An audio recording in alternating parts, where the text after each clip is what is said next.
সাংবিধানিক কাউন্সিল নিয়ে বিভক্ত রাজনৈতিক দলগুলো, বিএনপির প্রস্তাব ন্যায়পাল নিয়োগ হতাশ কয়েকটি দল। কেয়ারটেকার গভর্নমেন্ট অথবা গভর্নমেন্ট যদি ঠিক না থাকে, ইলেকশন কমিশন টু জগন্নাথ। নারীদের জন্য 100 আসন ডাইরেক্ট ইলেকশন আমাদের আপত্তি নাই, তবে সেটা পিআর সিস্টেমে হইতে হবে, প্রফেশনাল যে ইলেকশন সেটা হইতে হবে। জনভোগান্তি কমিয়ে এসএসএফকে নিরাপত্তার নির্দেশ প্রধান উপদেষ্টার, রাজনীতির ঊর্ধ্বে উঠে দায়িত্ব পালনের তাগিদ। খালেদা জিয়ার শারীরিক অবস্থা স্থিতিশীল, জানালেন ব্যক্তিগত চিকিৎসক, পরীক্ষা নিরীক্ষা করে রাতেই ফিরেছেন বাসায়। রাজধানীতে ঈদের ছুটিতে দিনে একজন করে খুন, চুরির মামলা 32টি, অপরাধ নিয়ন্ত্রণ কাগজে কলমে, বলছেন বিশ্লেষকরা। সুনামগঞ্জের নোয়াখালী ভীমখালী সড়কের সংস্কারে ধীরগতির অভিযোগ, ঝুঁকি নিয়ে চলাচলে 30টি গ্রামের মানুষের।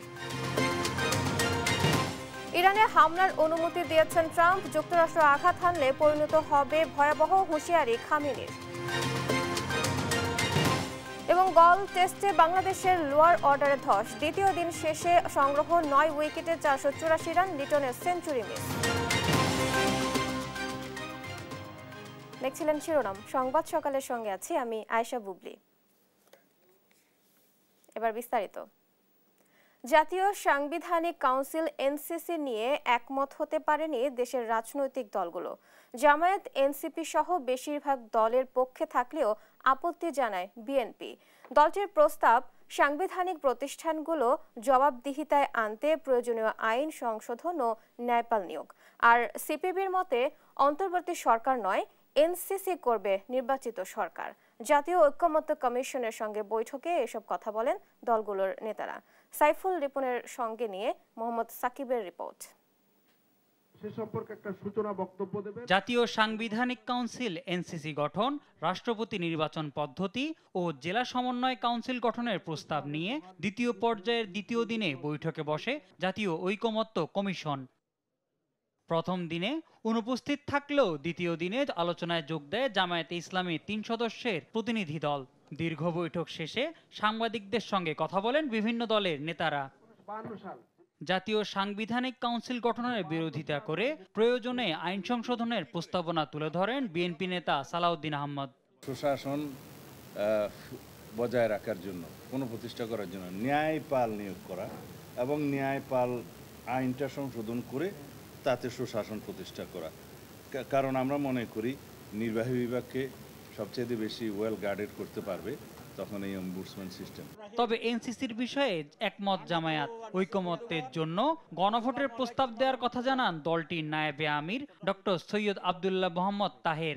সব বিষয়ে যেখানে যেখানে কন্ট্রোভার্সি থাকবে, ডিফারেন্স থাকবে, আমরা সেই জন্য বলেছি ওগুলা ডিফারেন্স সহ, নোট সহ গণভোটের জন্য দিয়ে দেওয়া।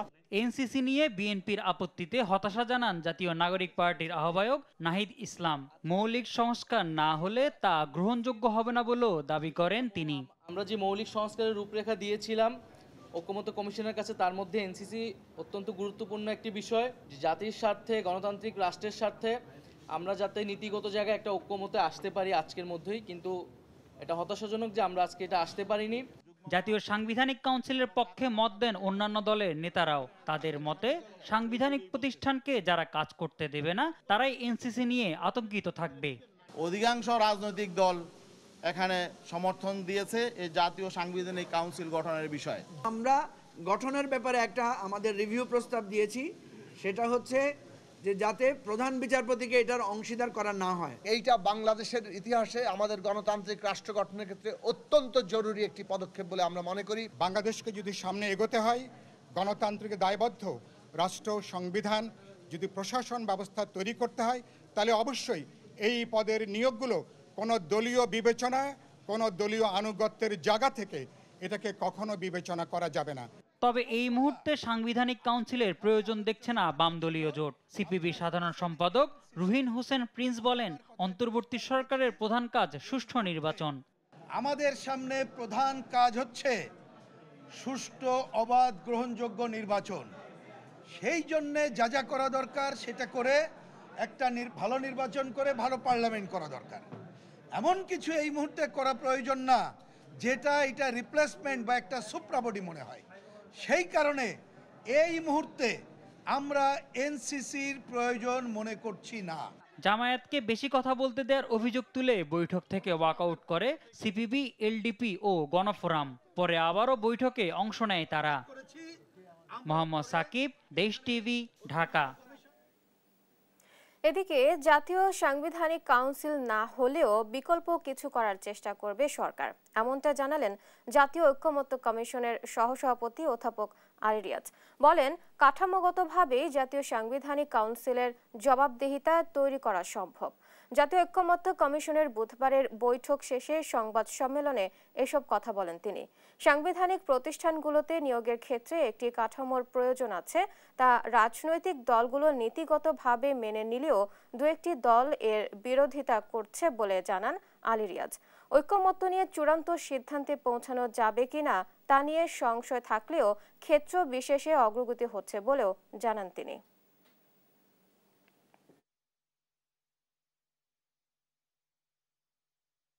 যে কোনো আলোচনার ক্ষেত্রে যেটা হয় যে প্রতিদিনই আমরা চূড়ান্ত কোনো রকম সিদ্ধান্তে পৌঁছতে পারবো তার কোনো নিশ্চয়তা নেই। আমরা প্রথমেই যে বিষয়টা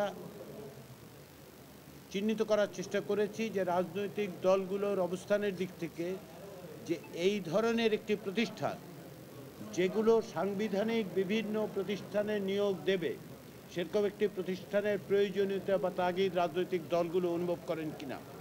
বিভিন্নভাবেই সেটা তারা বলেছেন যে তাদের দিক থেকে তাগিদ আছে। দু একটি দলের ক্ষেত্রে নীতিগত কিছু মত পার্থক্য থাকলেও আমরা দেখতে পাই যে তারা মনে করেন বা অনেকেই মনে করেন, অধিকাংশ দল মনে করেন যে এরকম একটি সাংবিধানিক ব্যবস্থা থাকা দরকার। ভিআইপি নিরাপত্তা দিতে গিয়ে যাতে জনভোগান্তি সৃষ্টি না হয় সে বিষয়ে এসএসএফকে সতর্ক থাকার নির্দেশনা দিয়েছেন প্রধান উপদেষ্টা ডক্টর মোহাম্মদ ইউনূস। বুধবার প্রধান উপদেষ্টার কার্যালয়ের শাপলা হলে এসএসএফ এর ৩৯তম প্রতিষ্ঠা বার্ষিকী উপলক্ষে প্রধান উপদেষ্টার দরবার অনুষ্ঠানে একথা বলেন তিনি। এ সময় নিজেদের দক্ষতা বৃদ্ধির পাশাপাশি রাজনৈতিক মতাদর্শের ঊর্ধ্বে উঠে দায়িত্ব পালনের আহ্বান জানান প্রধান উপদেষ্টা। মাগদুরা মিতির রিপোর্ট। স্পেশাল সিকিউরিটি ফোর্স এসএসএফ এর প্রতিষ্ঠাবার্ষিকীর রীতি অনুযায়ী আয়োজন করা হয় সরকার প্রধানের সঙ্গে দরবার। বাহিনীর ৩৯তম প্রতিষ্ঠাবার্ষিকীতে প্রধান উপদেষ্টার দরবারে বক্তব্য রাখেন অন্তর্বর্তী সরকারের প্রধান উপদেষ্টা ডক্টর মোহাম্মদ ইউনূস। জাতির সর্বোচ্চ পর্যায়ে আমাদের প্রস্তুতি এ সময় গেল ১০ মাসে দেশে বিদেশে দক্ষতার সঙ্গে দায়িত্ব পালন করায় এসএসএফ সদস্যদের ধন্যবাদ জানান প্রধান উপদেষ্টা।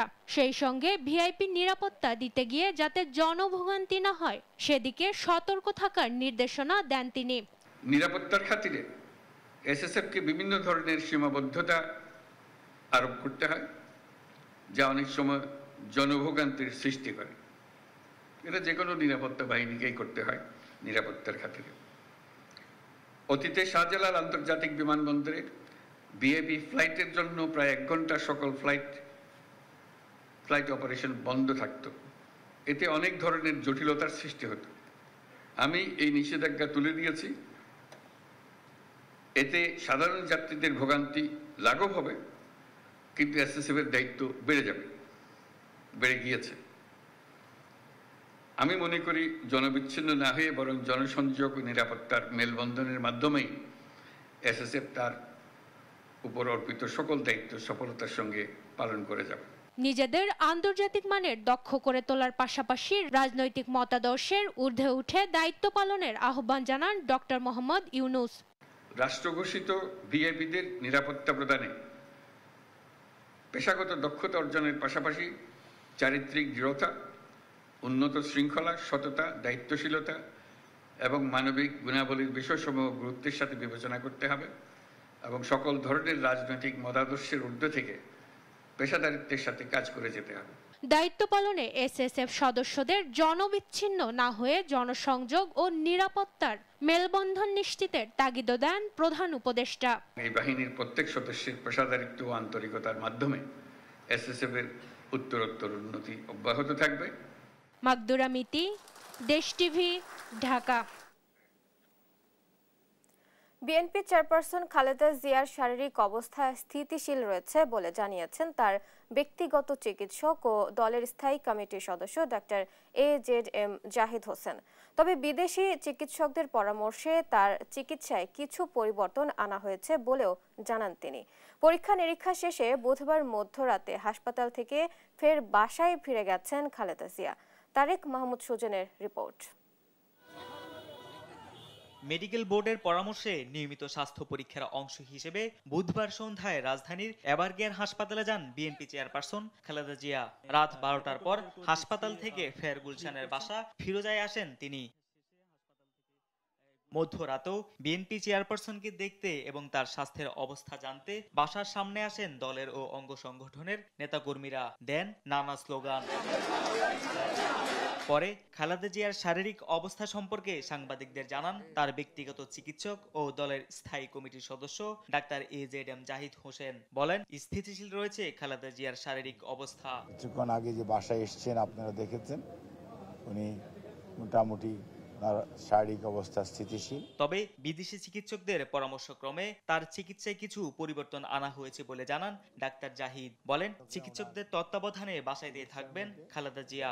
বিদেশি চিকিৎসক প্রফেসর প্যাট্রিক কেনেডি এবং জেনিফার ক্রস এনাদের পরামর্শক্রমে কিছু পরিবর্তন আনা হয়েছে এবং সে অনুযায়ী চিকিৎসা হাসপাতালেই শুরু করে দেওয়া হয়েছে এবং এটি মেডিকেল বোর্ডের তত্ত্বাবধানে বাসায় ওনার সে চিকিৎসা চলবে।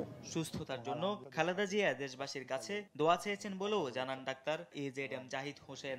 ম্যাডাম খালেদা জিয়া দেশবাসীর কাছে ওনার সুস্থতার জন্য দোয়া চেয়েছেন। তারেক মাহমুদ সুজন, দেশ টিভি, ঢাকা। সাঁড়াশি অভিযানেও থামছে না হত্যা ছিনতাই। রাজধানীতে ঈদের ছুটিতেও প্রতিদিন গড়ে একটি করে খুনের ঘটনা ঘটেছে।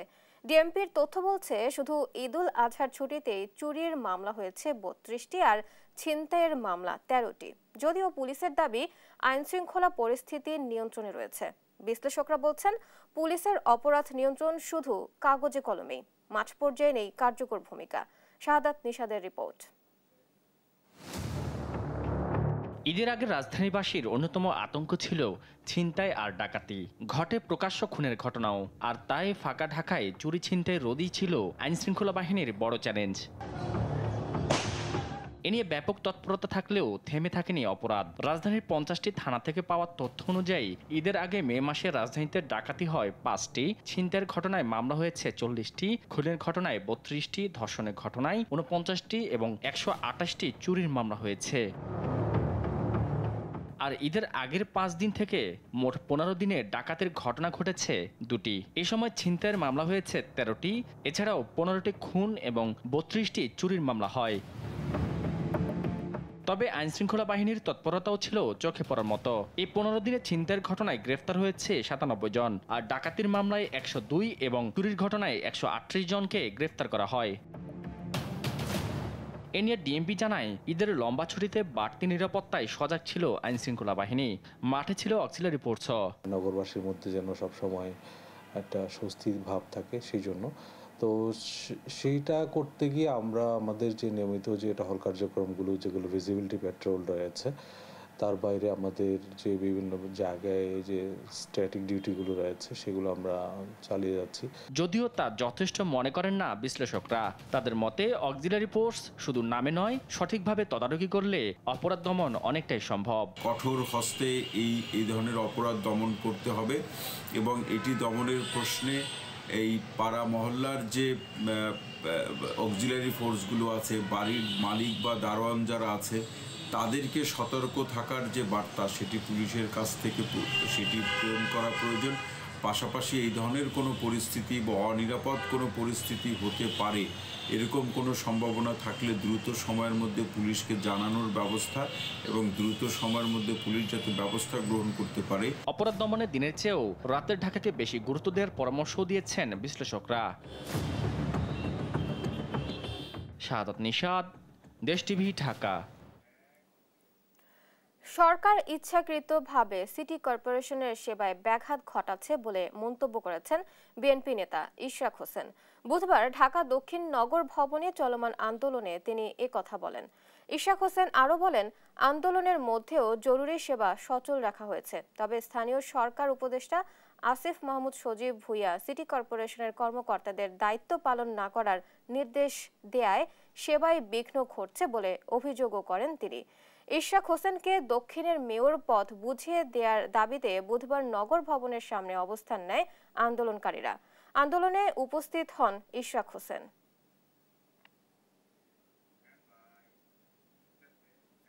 যেদিন থেকে আন্দোলন শুরু করেছি, আমরা 1 সেকেন্ডের জন্য ঢাকা দক্ষিণ সিটি কর্পোরেশনের কোনো একটি জরুরি সেবা 1 সেকেন্ডের জন্য বন্ধ করা হয় নাই। উপরন্তু আমরাই নিশ্চিত করেছি যাতে এই সেবাগুলো চালু থাকে, আমরাই নিশ্চিত করছি যাতে জনগণের সকল সেবা কার্যক্রম অব্যাহত থাকে। এটাকে আরো কিভাবে বৃদ্ধি করা যায়, আর এখানে সরকারের পক্ষ থেকে চেষ্টা করা হচ্ছে কিভাবে এই সেবাগুলোকে বিঘ্ন ঘটিয়ে আমাদের উপর দায় চাপানো যায়।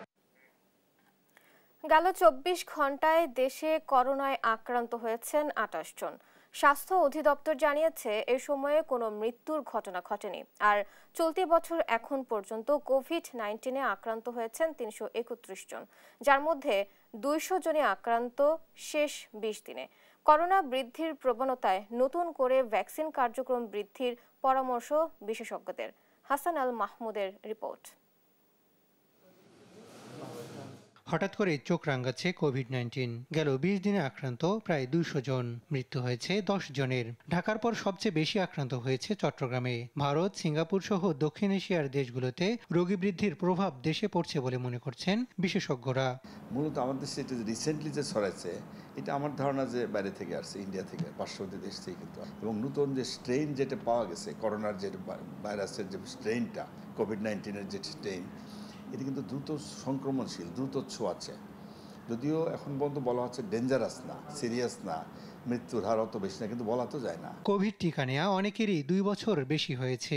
এই অবস্থায় অতি ঝুঁকিপূর্ণদের বুস্টার ডোজ নেওয়ার পরামর্শ বিশেষজ্ঞদের। কারণ টিকাটা কিন্তু লং টাইম প্রোটেকশন দেয় না, 6 মাস থেকে 1 বছর। সুতরাং আমাদের 2 বছর কিন্তু হয়ে গেছে। সুতরাং আমাদের পর্যাপ্ত টিকা, কার্যকরী টিকার ব্যবস্থা করতে হবে। টিকাটা বোধহয় আবার চালু করতে হবে। আমরা সামনের দিন দেখি, যদি সমানে বাড়তেই থাকে, দ্রুত সময়ে যত তাড়াতাড়ি টিকা দেওয়া যায় এটার ব্যবস্থা করে। যারা নেন নাই তারা তো নেবেনই, আর যারা অলরেডি নিচ্ছেন টিকা তারা একটা বুস্টার ডোজ নেবেন। তবে রোগী বৃদ্ধি পেলেও কোভিড টিকা কার্যক্রমের কোনো তথ্য নেই স্বাস্থ্য অধিদপ্তরের ওয়েবসাইটে। যদিও প্রতিটি টিকা কেন্দ্রে পর্যাপ্ত টিকা পাঠানো হয়েছে বলে দাবি স্বাস্থ্য অধিদপ্তরের সংক্রামক রোগ নিয়ন্ত্রণ বিভাগের প্রধানের। সিভিল সার্জন অফিসে টিকা দেওয়া আছে, প্রচুর টিকা দেওয়া আছে। যে কেউ ইচ্ছা করলে সিভিল সার্জন অফিস যে টিকা নিতে পারবে। রোগী বৃদ্ধির এ হার কমাতে যথাযথ স্বাস্থ্যবিধি মেনে চলার পরামর্শ বিশেষজ্ঞদের। হাসান আল মাহমুদ, দেশ টিভি, ঢাকা। দেখছেন সংবাদ সকাল। জেলখানায় পরিচয়, এরপর পরিকল্পনা, শেষ পর্যন্ত প্রকাশ্যে দিবালোকে গুলি করে ব্যবসায়ীর 22 লাখ টাকা ছিনতাই। 3 সপ্তাহ আগের এই ঘটনার তদন্ত শেষ করেছে গোয়েন্দা পুলিশ। গ্রেফতার করেছে 6 ছিনতাইকারীকে, উদ্ধার করেছে বিদেশি অস্ত্র ও কয়েক লাখ টাকাও। ফাহিম ইউসুফের রিপোর্ট।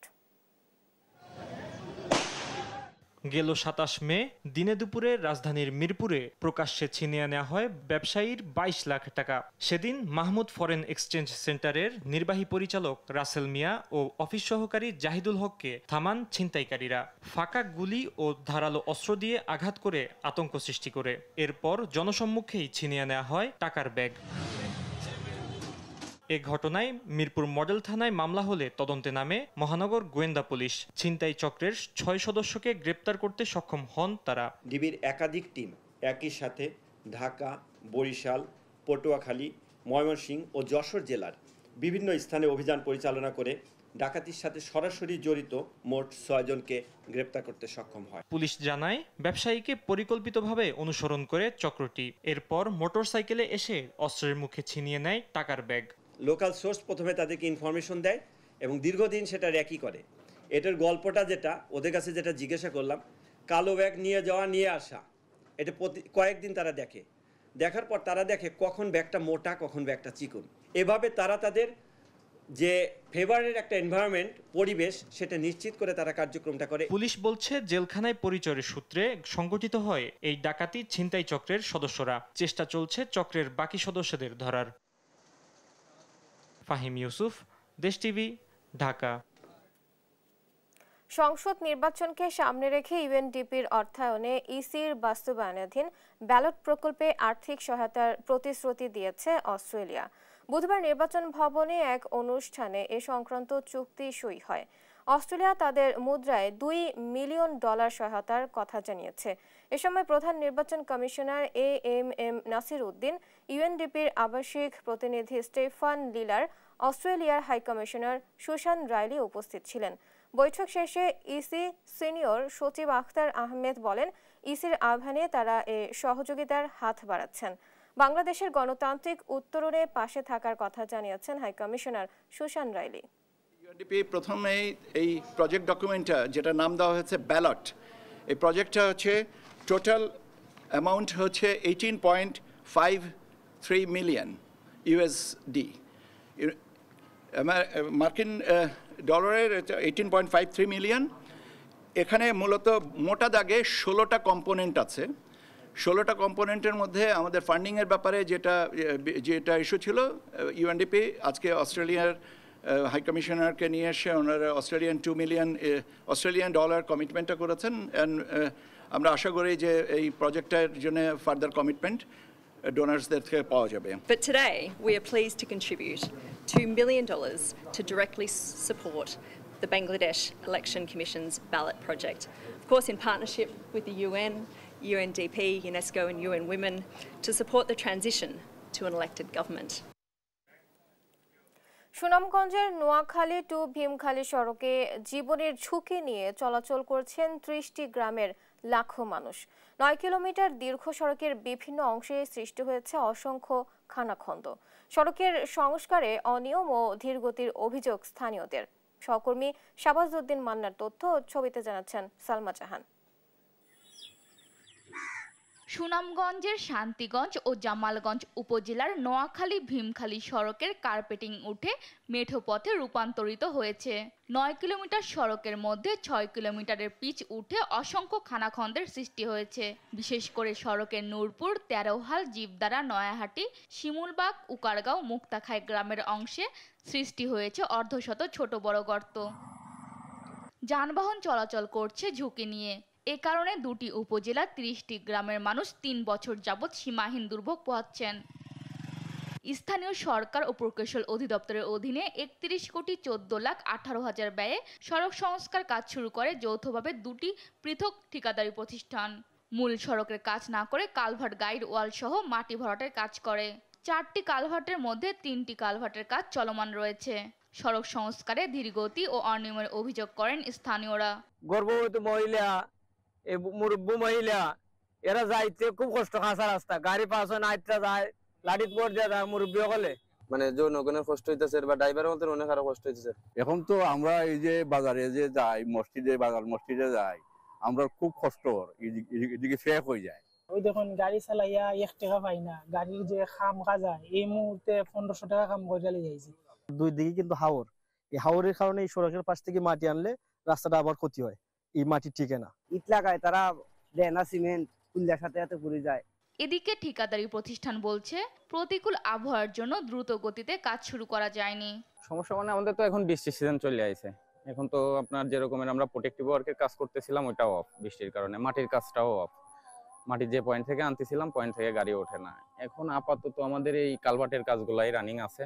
আর অনিয়মের অভিযোগ অস্বীকার করে সুনামগঞ্জ এলজিইডি নির্বাহী প্রকৌশলী জানান, সড়কের কাজ চলমান রয়েছে। এখানে কাজের কোনো অনিয়ম নেই।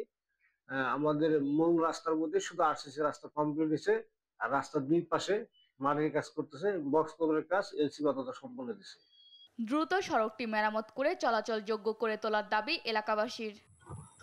নিউজ ডেস্ক, দেশ টিভি। টাঙ্গাইলে লৌহজং নদীর উপর প্রায় 90 লাখ টাকা ব্যয়ে নির্মিত সেতু এখন অচল পড়ে আছে। সেতুর দুই প্রান্তে নেই কোনো সংযোগ সড়ক। এতে ভোগান্তিতে অন্তত 30,000 মানুষ। স্থানীয়রা বলছেন, এলজিইডির উদাসীনতা ও ঠিকাদারি প্রতিষ্ঠানের গাফিলতির কারণেই এই পরিস্থিতি। তবে বাজেট সংকটে সংযোগ সড়কের কাজ শুরু হয়নি বলছে এলজিইডি। অভিজিৎ ঘোষের পাঠানো তথ্য ও ছবিতে জানাচ্ছেন অঙ্কন চৌধুরী। টাঙ্গাইল সদর উপজেলার বাসাখানপুর, বাসারচর, লাউজান, বাইমাইল সহ অন্তত 20টি গ্রামের মানুষের চলাচল সুবিধার্থে উপজেলা পরিষদের অর্থায়নে 2023-24 অর্থ বছরে 87,91,000 টাকা ব্যয়ে লৌহজং নদীর উপর নির্মাণ করা হয় 40 মিটার দীর্ঘ সেতু। সেতুটি নির্মাণের দায়িত্ব পায় মেসার্স প্রত্যুষ বিল্ডার্স নামে ঠিকাদারি প্রতিষ্ঠান। তবে সেতু নির্মাণের কাজ শেষ হলেও এখনো তৈরি হয়নি সংযোগ সড়ক। ফলে দুই পারের অন্তত 20টি গ্রামের মানুষ সেতুটিতে সুফল পাচ্ছে না। যানবাহন চলাচল করতে না পারায় বিকল্প পথে ঘুরে যাতায়াত করতে হচ্ছে। এতে বাড়তি সময়ের পাশাপাশি গুনতে হচ্ছে বাড়তি খরচ। স্থানীয়দের অভিযোগ, ঠিকাদারের গাফিলতি আর এলজিডির দায়িত্বহীনতায় সীমাহীন দুর্ভোগে পড়েছে তারা। সংযোগ সড়ক না থাকায় সেতুটি এখন ব্যবহার করা যাচ্ছে না। জনপ্রতিনিধিদের জানালেও কার্যকরী কোনো উদ্যোগ মিলেনি। বাচ্চারা স্কুলে যাইতে পারতেছে না, আসতে পারতেছে না, তারপরে বয়স্ক বৃদ্ধ যারা আছে এরা এখান থেকে উঠতেই পারে না। আমাদের এই জায়গার যে কন্ট্রাক্টর ছিল বা যারা কাজ করতেছিল ওনারা পালিয়ে গেছে, তো এই কারণে আমাদের এই ব্রিজের দুই পাশে দেখতে পাচ্ছেন যে মাটি নাই, রাস্তা নাই। ব্রিজ হয়েছে কিন্তু ব্রিজের রাস্তাটা হয়ে গেলে যদি অটো তারপরে গাড়িগুলো যাতায়াত করতে পারে তাহলে আমাদের মনে করেন যে এই পার থেকে ওই পারে যাওয়া সুবিধা হবে। ঠিকাদারি প্রতিষ্ঠান জানান নিয়ম অনুযায়ী কাজ শেষ করে বিল নেওয়া হয়েছে। রাস্তা করার তো আমাদেরই ছিল না, টেন্ডারে ছিল না। ওটুকু করে দিয়েছিলাম, তারপরে যে বৃষ্টি হয়েছে বা হয়েছে সেখানে হয়তো কিছু মাটি সরে গেছে, কিন্তু ওইটুকের মাটি মনে করেন যে আমাদের যখন ধরা ছিল ওইটুকু করে। পর্যাপ্ত বরাদ্দ না থাকায় সংযোগ সড়ক করা সম্ভব হয়নি। তবে ভবিষ্যতে বরাদ্দ পেলে কাজ করা হবে বলে জানান এলজিডির নির্বাহী প্রকৌশলী। বাকি যে রিমেনিং কাজগুলো এই অর্থ বছরে নিয়ে ব্রিজটা প্রজেক্টটা ফুলফিল করা যায় কিনা, এটা এই অর্থ বছরে পরিষদের ফান্ড থেকে আমি প্রপোজাল রাখবো আর কি। জনদুর্ভোগ কমাতে দ্রুত সময়ের মধ্যে সেতুর উভয় প্রান্তে সংযোগ সড়ক নির্মাণের দাবি স্থানীয়দের। নিউজ ডেস্ক, দেশ টিভি। কয়েকদিনের মন্দা কাটিয়ে অবশেষে জমে উঠতে শুরু করেছে চাঁপাইনবাবগঞ্জের কানসাট আমের বাজার। সকাল থেকে গভীর রাত পর্যন্ত চলছে আম কেনাবেচা। ন্যায্য দাম পেয়ে খুশি সবচেয়ে বড় এ আম বাজারের চাষিরা। দিন যত যাবে তত বাড়বে আমের দাম, এমনটাই বলছেন সংশ্লিষ্টরা। তারেক রহমানের তথ্য ও ছবিতে জানাচ্ছেন আব্দুল্লাল মারুফ। সূর্যের আলো ফোটার সঙ্গে সঙ্গে ক্রেতা বিক্রেতাদের হাক ডাকে মুখর হয়ে উঠছে চাঁপাইনবাবগঞ্জের কানসাট আমবাজার। দেশের বিভিন্ন স্থান থেকে আসা ক্রেতারা কিনে নিয়ে যাচ্ছেন আম। খিরসাপাত আম বিক্রি হচ্ছে ৩,০০০ থেকে ৩,৫০০ টাকা মন দরে। ল্যাংড়া, আম্রপালি সহ অন্যান্য জাতের আম বিক্রি হচ্ছে মন প্রতি ২,০০০ থেকে ২,৫০০ টাকা। বর্তমান মূল্য ন্যায্য মূল্য কিছু পাচ্ছে, এখন দেখা যাক তারপরে সামনের দিনে আমাদের কি অবস্থান হয়। আমের বাজার এখানে বেশি, কিন্তু ঢাকার মোকামে বা বিভিন্ন দেশের মোকামে দাম কম, ওখানে কমছে। শুরু থেকে আপনার শেষ পর্যন্ত আমার ভালোই ন্যায্য দাম পাচ্ছি আমি। প্রতিদিন ২০০ থেকে ২৫০ ট্রাক আম কেনা বেচা হচ্ছে বলে জানান হাটের ইজারাদার। প্রায় ২৫০ থেকে ৩০০ ট্রাক আমাদের কানসাট বাজার থেকে রেগুলার আম এই মার্কেটেও লোড হচ্ছে এবং বিভিন্ন মোকামে যাচ্ছে। এদিকে বাংলাদেশের নামকরা জুস কোম্পানিগুলো পচা ও ফাটা আম ৫ থেকে ২০ টাকা কেজি দরে কিনে নিয়ে যাচ্ছেন তাদের কোম্পানিতে। তো আমের সাইজগুলো দেখতে অসুন্দর বা দেখতে ভালো না, সেই আমগুলো ১৫-২০ টাকা কেজি মানে জুস কোম্পানিতে নেওয়া হয়। এগুলো আমরা কিনি ধর কত সময় ৬০০ টাকা মন, ৭০০ টাকা মন, ২০ টাকা কেজি, এবার যে আমরা কিনা বেচা করি আমরা এখান থেকে দিয়ে দিই যেটা আমবাজারের সুষ্ঠু ব্যবস্থাপনা নিশ্চিত করতে প্রতিনিয়ত তদারকি করা হচ্ছে বলে জানায় উপজেলা প্রশাসন। বর্তমান যে যানজট পরিস্থিতি সেটি নিয়ন্ত্রণে রাখার জন্য আমরা যে সিদ্ধান্তগুলো নিয়েছি সেটি কিভাবে বাস্তবায়িত হচ্ছে সেটি আমরা সরেজমিনে দেখতে এসেছি। পাশাপাশি হাটে আম কি পরিমাণে উঠছে, হাটে আমের যে দাম কিভাবে বিক্রি হচ্ছে, সার্বিক বিষয়ে আমরা একটা ধারণা পেলাম। চলতি মৌসুমে চাঁপাইনবাবগঞ্জে প্রায় ৩৭,০০০ হেক্টর জমিতে আমের চাষ হয়েছে। এখান থেকে প্রায় ৩,০০০ কোটি টাকার আম কেনাবেচার আশা করছে কৃষি বিভাগ। নিউজ ডেস্ক, দেশ টিভি। শিকারে নিষেধাজ্ঞার সময়ে সুষ্ঠু প্রজননে সাগরে বেড়েছে মাছের উৎপাদন। কক্সবাজারের রূপালী ইলিশ সহ অন্যান্য মাছের প্রাচুর্যে খুশি জেলে, আড়তদার ও ব্যবসায়ীরা। নিষেধাজ্ঞা তুলে নেয়ার পর থেকে ৪ টন ইলিশ সহ বিভিন্ন প্রজাতির মোট ৪৮ টন মাছ তুলেছেন জেলেরা, যার বাজার মূল্য আনুমানিক ৪২ লাখ টাকা। সহকর্মী আব্দুর রহমানের রিপোর্ট জানাচ্ছেন নুসরাত শোভা। চলতি মৌসুমে বঙ্গোপসাগরে মিলছে কাঙ্ক্ষিত পরিমাণে ইলিশ ও অন্যান্য মাছ। 15 এপ্রিল থেকে 11 জুন পর্যন্ত মোট 58 দিন সাগরে সব ধরনের মাছ ধরার উপর নিষেধাজ্ঞা দেয় সরকার। এতে মাছের সুষ্ঠু প্রজনন ও উৎপাদন হয়েছে। তাই রূপালী ইলিশ সহ অন্যান্য মাছের প্রাচুর্যে খুশি জেলে, আড়তদার ও মাছ ব্যবসায়ীরা। জেলেরা বলছেন, চলতি বছর ভারতের সঙ্গে সময় মিলিয়ে নিষেধাজ্ঞা দেয়ায় ভারতীয় জেলেরা মাছ ধরার সুযোগ পায়নি, যার ফলাফল এখন দৃশ্যমান সাগরে। সাগরে যার মতো জাল বসার মতো আমরা মাছ ধরতে পারছি। আমরা প্রায় 8-9 লাখ টাকা পর্যন্ত আমরা মাছ বিক্রি করতে পারছি। ইন্ডিয়া বাংলাদেশ দেশে একসাথে অবরুদ্ধ নদী তো, কিন্তু আর সাগরে যাই মাছ না পাইতাম। সামনে ব্যক্তিগত জীবনানন্দ মহিলে আর জীবন জ্বলেব ইনশাআল্লাহ, আশা করছি। হ্যাঁ, মোটামুটি আগে থেকে একটু লোকসান কমছে আর কি, ব্যবসা বাণিজ্য একটু হালকা পাতলা হচ্ছে। কক্সবাজার মৎস্য অবতরণ কেন্দ্রের সহকারী হিসাব নিয়ন্ত্রক জানান, নিষেধাজ্ঞা তুলে নেয়ার পর প্রায় 4 টন ইলিশ সহ বিভিন্ন প্রজাতির মোট 48 টন মাছ সাগর থেকে ধরা হয়েছে, যার বাজার মূল্য আনুমানিক 42 লাখ টাকা। 48 টন মাছ অবতরণ হয়েছে। এর মধ্যে আমরা গভর্নমেন্ট রাজস্ব পেয়েছি প্রায় 46,000 টাকা এবং মাছের বাজার মূল্য প্রায় 40 থেকে 42 লাখ টাকা হবে। এই সফলতা টিকিয়ে রাখতে হলে দীর্ঘমেয়াদী পরিকল্পনার পাশাপাশি জেলেদের জন্য সহজ শর্তে বরফ, জ্বালানি ও প্রয়োজনীয় উপকরণ সরবরাহ নিশ্চিত করতে হবে। এছাড়া ভোক্তাদের জন্য সুলভ মূল্যে ইলিশের বাজার নিয়ন্ত্রণে নিতে হবে কার্যকর পদক্ষেপ, বলছেন মৎস্য সংশ্লিষ্টরা।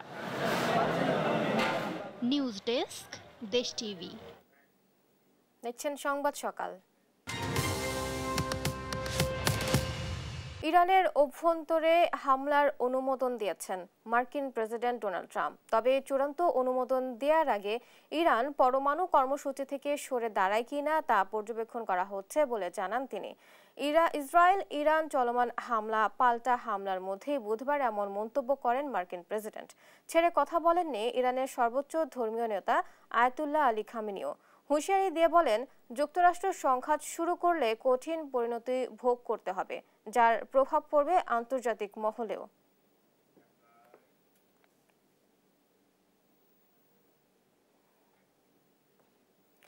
যুক্তরাষ্ট্রপন্থী সরকারকে উৎখাত করে 1979 সালে ইরানে প্রতিষ্ঠা হয় ইসলামিক প্রজাতন্ত্র।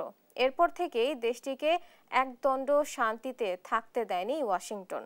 ইরানের আশপাশের বিভিন্ন দেশে ঘাঁটি গেড়ে এবং বিভিন্ন আন্দোলনে প্রত্যক্ষ ও পরোক্ষ মদদ দিয়ে তেহরানকে সবসময় চাপে রেখেছেন মার্কিন প্রশাসন। বিশ্লেষকরা বলছেন, 46 বছর আগের ইসলামী বিপ্লবের প্রতিশোধ নিতে মরিয়া যুক্তরাষ্ট্র। রায়হান কবির শুভ্রর রিপোর্ট। বিশ্ব রাজনীতির এক বড় মোড় 1979 সালে ইরানে ঘটে যাওয়া ইসলামী বিপ্লব।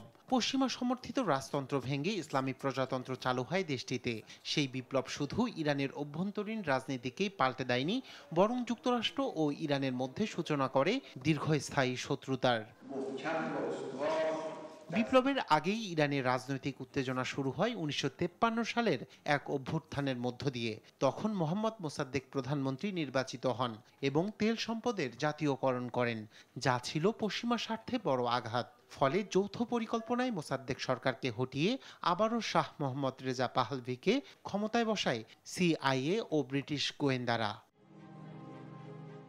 যার দীর্ঘমেয়াদী প্রভাব পড়ে ইরানের রাজনীতিতে। সেই সময় ইরানকে মধ্যপ্রাচ্যে তার কৌশলগত মিত্র হিসেবে ব্যবহার করত যুক্তরাষ্ট্র। তবে 1979 সালের শুরুতে বদলে যায় চিত্র। বিলাসী জীবনযাপন, পশ্চিমা সংস্কৃতি এবং সাধারণ মানুষের প্রতি অবহেলা ক্ষুব্ধ করে তোলে ইরানিদের। শুরু হয় শাহ বিরোধী বিক্ষোভ ও ধর্মঘট। এই অসন্তোষকে কাজে লাগিয়ে ফ্রান্সে নির্বাসনে থাকা আয়াতুল্লাহ আলী খোমেনি দেশে ফিরে বিপ্লবের নেতৃত্ব দেন। তার নেতৃত্বেই প্রতিষ্ঠিত হয় ইসলামী শাসন ব্যবস্থা। শাহের পতনে যুক্তরাষ্ট্রে তৈরি হয় চরম ক্ষোভ। এরপর থেকেই দেশটির ওপর কূটনৈতিক, অর্থনৈতিক ও সামরিকভাবে চাপ প্রয়োগ শুরু করে ওয়াশিংটন। সম্প্রতি তা আরও প্রকট হয়েছে। ইরানকে ঘিরে রাখতে এবং রাজনৈতিকভাবে কোণঠাসা করতে নানা পদক্ষেপ নিচ্ছে পশ্চিমা মিত্ররা। 46 বছর আগে সেই ইসলামী বিপ্লব এখনো ইরান ও পশ্চিমা বিশ্বের মাঝে টেনে রেখেছে গভীর বিভাজন রেখা। যুক্তরাষ্ট্রের চোখে এই বিপ্লব ছিল একটি প্রতিক্রিয়াশীল পরিবর্তন। আজও সেই বিপ্লবের প্রতিশোধ নিতে মরিয়া ওয়াশিংটন। রায়হান কবি শুভ্র, নিউজ ডেস্ক, দেশ টিভি। দেখছেন সংবাদ সকাল।